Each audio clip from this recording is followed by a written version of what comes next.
People are starting to wake up because let me just let you know what happened. Pelosi now backs a stimulus deal half the size of what the White House offered before the election. Because Nancy Pelosi is using every arrow in her quiver to make sure your life is as shitty as possible.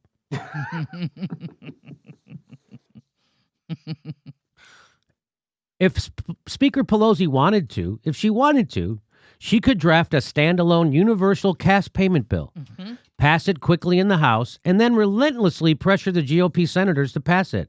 Ask yourself why she isn't doing this. I'll tell you why she isn't doing this.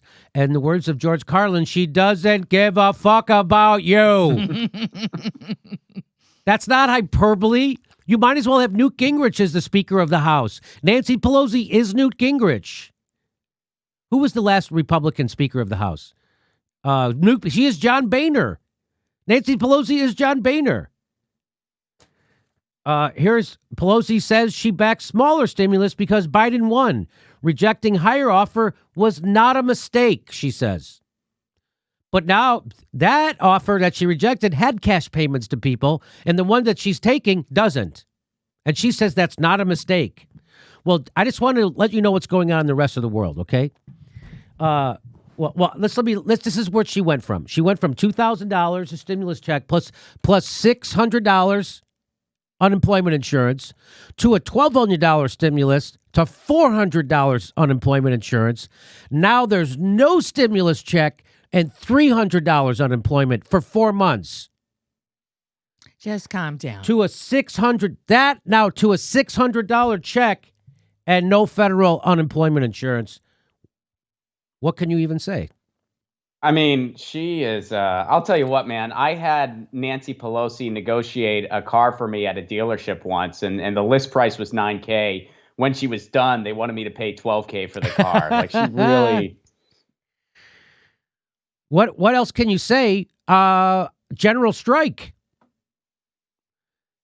Let me tell you something.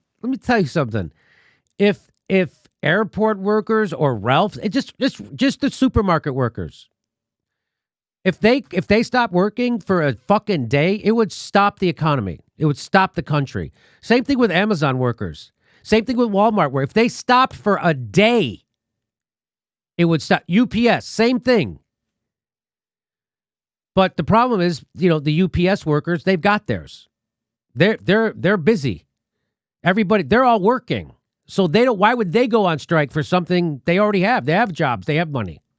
This is the problem. Do you see that problem, Ron? Well, I think, yeah, and a lot of the problem too is that, I mean, our society is set up in a way that striking is not easy. Right. And that makes it different from like Germany and France and places where they go on strike and they get what they want a lot of the time. Here, I mean, when you have healthcare tied to employment, a lot of people are scared to go on strike. They're scared to lose their healthcare. Yes. A lot of people, they're always one paycheck away from having to decide between rent and groceries. And I think people are really waking up to this is all by design. They want us to not be able to strike, but, and I know it's not easy, but we need a general strike. It is the only way. Well, Bernie Sanders was asked about it the other day, and he dodged the question, so he doesn't support that. Well, he's wrong then. I mean, I don't know. I didn't hear him, but yeah, that's wrong. We need a general strike. It's the only thing I stand for. I stand for a general strike, and I stand for love. Those are the only two things. Jeff Stein tweets out, the White House proposes dramatically cutting federal unemployment benefits as agreed to by a bipartisan Senate group in potentially huge blow to relief talks. Mnuchin pitches $0 in federal unemployment insurance benefit for jobless in exchange for a one-time check of $600. Why? Because we live in an empire, folks. We live in an evil oligarchy.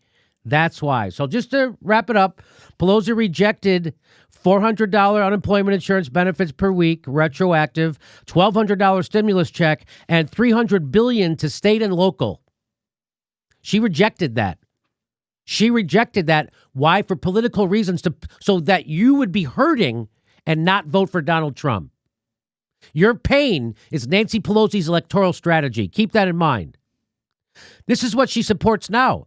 $300 unemployment insurance benefits per week. It's not retroactive. $290 billion for small business, no stimulus checks. Centrists, please explain this. There is no explanation. They'll just say, shut up. I already did everything for you. That's what Joe Biden will say. They'll say, but Trump. Right? That's it. They'll say, but Trump. That's what they'll say. So you'll get your stimulus. Just wait until after the election, they said. The election was 5 weeks ago, and we've got nothing. Meanwhile, the Senate proposed $0 for people, but $17 billion for airlines, which laid off 90,000 people following the first $50 billion they gave them. After they said they wouldn't. That's right. They were supposed to not do that, and they did it anyway. We just passed $740 billion defense budget, but you're telling me we can't afford $2,000 monthly checks? Ro, you need to ask your colleagues, not Twitter. You need to ask your colleagues. And by the way, you need to withhold your vote for Nancy Pelosi as Speaker until she agrees to bring Medicare for all for a vote. That's how you will get direct action. That is how we'll get change in America when people have health care and they're allowed to strike. I wish a reporter had the guts to say, Nancy, Australian citizens, this is what people don't realize. Australian citizens get $1,993 a month since the crisis began. Denmark gets $3,288. France, $7,000. Germany, $7,000. Why aren't Americans receiving help like they are during this pandemic? Because you live in an evil oligarchy. Your democracy's already been stolen from you. It wasn't Donald Trump who stole it from you. It was Bill Clinton and fucking the Koch brothers and the Wall Street and the military-industrial complex. You haven't had a democracy since, I'm going to go back, 1980, 92 at the latest. But when Bill Clinton got in bed with the Koch brothers and Wall Street and the military-industrial complex, it was over for workers and the left. There is no democracy left in the United States. There isn't. That's why aren't we getting payments? Because there is no democracy. Because we have two parties controlled by the same oligarchs. You go to Germany, there's five. What are there, 5 parties? There's 5. I was in Norway. I don't know, what are there? There's got to be 18. America, 2, and they're owned by the same Wall Street. I honestly can't believe that people unironically call Nancy Pelosi a master legislator. I feel the same exact way. This is who's done now, and who holds Nancy Pelosi accountable? Do the progressives? No. Does anybody? No. Does the journalists? No. The best we got was Wolf Blitzer meekly going, "Please do something for the people," begging. Huh. This is from the Data for Progress. Which specific elected officials do you see as responsible for delays in the passage of additional coronavirus stimulus and aid? Which specific elected officials? Mitch McConnell, 32. Hold Mitch McConnell accountable. House Democrats, Nancy Pelosi, 43. More people hold Nancy Pelosi accountable for denying them a stimulus check than they do Mitch McConnell and Republicans. So the electorate is holding her. They see what's going on. 43, that's almost half the country.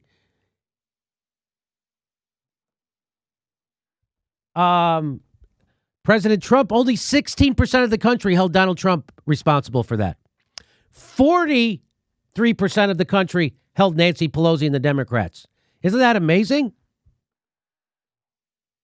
It's amazing to me. To me, that's amazing. Well, I think it's like they know that people like Mitch McConnell are going to try to keep things from them. So they expect, and I think like people realize that the Democrats fumbled the football so many times because even back before the 600, like the federal stimulus ran out, Mnuchin said, okay, we'll extend it for the week and then we'll try to come up with something permanent. And the Dems said no, because it's not permanent. We got to do permanent now. And a bunch of people were like, call his bluff and get it extended for the week and then force something permanent. Because if you extend it for the week, there's going to be more pressure where people are like, you can't pull the plug. They didn't do that. And then, of course, what happened? Well, nothing. Nothing happened. They didn't reach any kind of deal whatsoever. So their negligence has cost people multiple times from the beginning until now. No doubt. Which political party do you see as responsible for the delays in passage of additional coronavirus stimulus and aid? 31% say Republicans, 38% say Democrats, 26% say both. That's pretty interesting. So that it seems like the electorate is holding the Democrats responsible. Hispanics or Latinas, 50% say Democrats are responsible. Only 14% of Hispanics or Latinas say the Republicans. Isn't that interesting? That is interesting. Yeah. African Americans, 34% of them say Republicans are to blame. 36% say Democrats. 29 say both. So you got 55% of African Americans say the Democrats and the Republic both are responsible.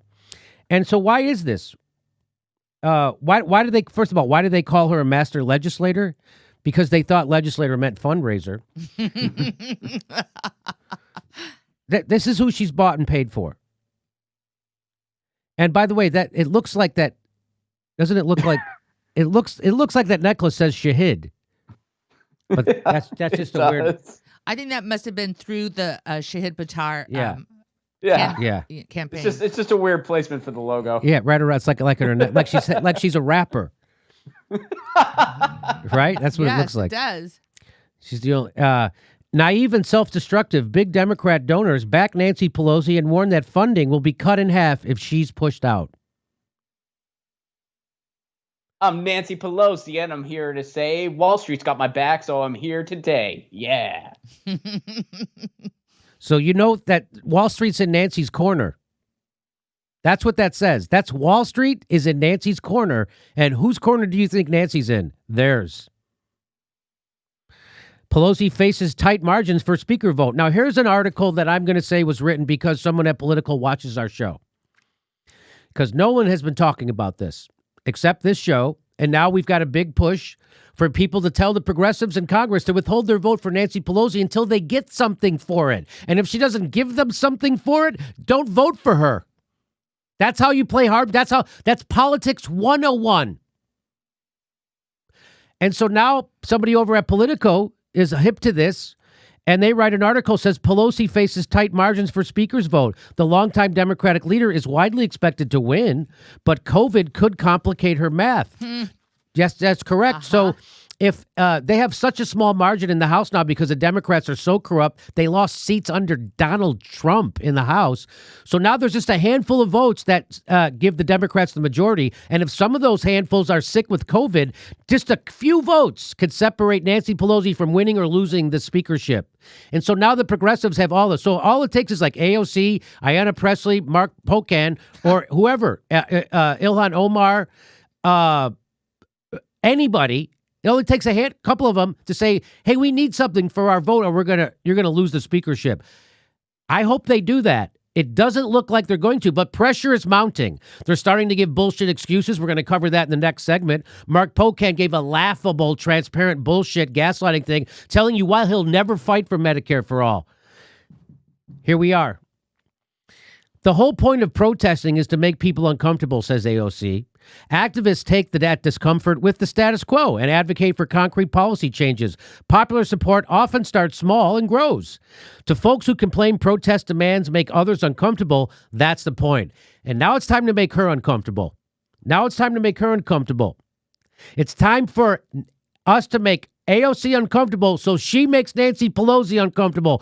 This is the time for AOC to make Nancy Pelosi uncomfortable and demand she bring Medicare for all up for a vote and make her uncomfortable by withholding your vote for her as speaker. And if you do that, you'll get a Medicare for all vote.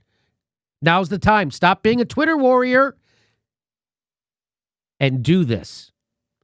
So I want everybody to call Mark Pocan. He's still the co-chair of the Progressive Caucus. Operators are waiting. 202-225-2906. Tell him that to withhold his vote until Nancy Pelosi promises a Medicare for all vote. Alexandria Ocasio-Cortez's number is 718-662-5970. She talks a good game. She talks a big game, AOC.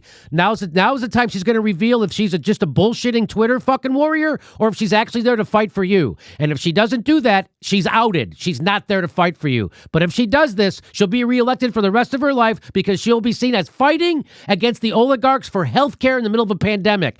And if she doesn't do this, you know who she is.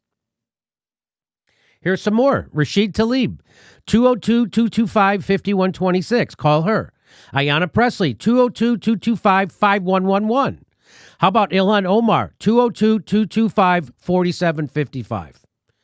Call them up. Tell them to withhold their vote for Speaker Nancy Pelosi until she gives us fucking a vote for Medicare for all in the middle of a deadly pandemic. Seems like the bare minimum that you would demand for your vote for her. Seems like the bare minimum, but they care more about Nancy Pelosi's career and their career than they do about fighting for Medicare for all. Well, we're going to find out.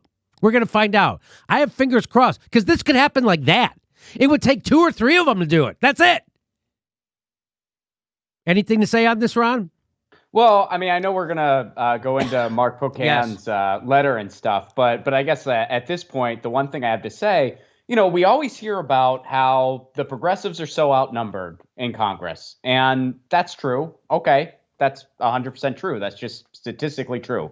Well, you know what that means, though? That means that whenever you got a little bit of leverage, you got to use it 110%. So here's some leverage right here. Here's some leverage. Say, you know what? For our vote, we demand you bring Medicare for all to a vote.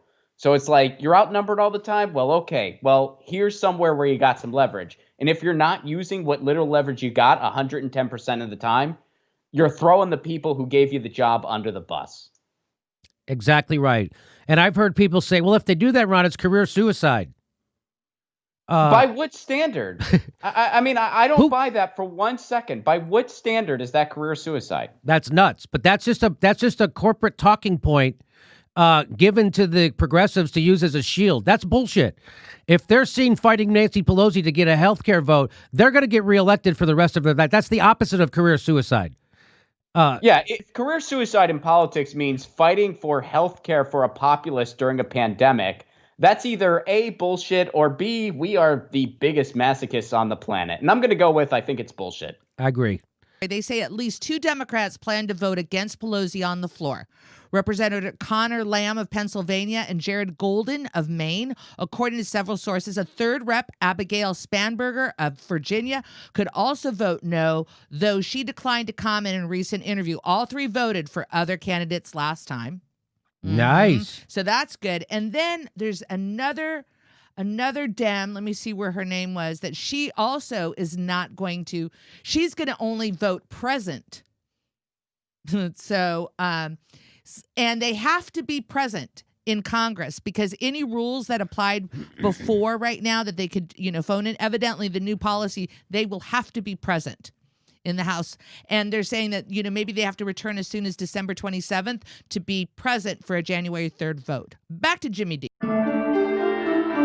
Hey, everybody, this is the part where I tell you where all our live shows are, but there aren't any. And then this is why I tell you to join our premium program and get extra content, but nobody's got a fucking job. So just enjoy the video.